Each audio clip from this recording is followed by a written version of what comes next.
Hello everyone, welcome my new blog. তো আমার আগের যে ব্লগটা ছিল সেটা ইনকমপ্লিট ছিল দেখে আবার নতুন ব্লগ নিয়ে চলে এসেছি।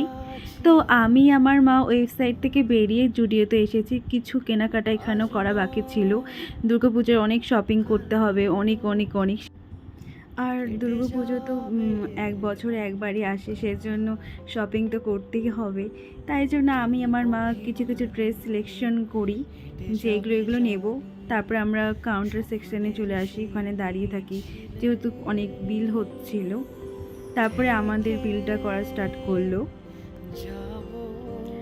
তো এই যে আমার শপিং ডান হলো জুডিও থেকে কিছু কেনাকাটা, এখনও অনেক শপিং বাকি আছে।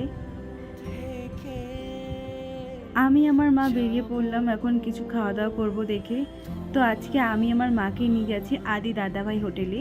তো মাকে অনেকবার বলেছি যে আমি তোমাকে আদি দাদাভাই হোটেলে নিয়ে যাব খাওয়াতে। তো আমি আমার মা ওখানে কিছু খাবার অর্ডার দিয়ে দিই। তো খাওয়া ডান হওয়ার পর এখন আমরা যাচ্ছি সত্যম এন্টারপ্রাইজে। তো ওখানে মা কিছু শাড়ি কেনাকাটা করবে দেখে। তো এই যে বাটার পাশে যে গলিটা দেখছো, এই গলির মধ্যেই সত্যম এন্টারপ্রাইজ, সেই শপটা।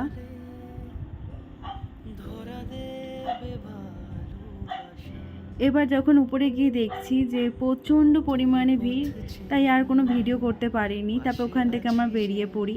তো এবার আমরা যাব আরজিতে। তো আরজিতেও কিছু কেনাকাটা আছে, ওখান থেকে মা বলছে আমি শাড়ি নেব, তো এর জন্য ওখানে যাওয়া।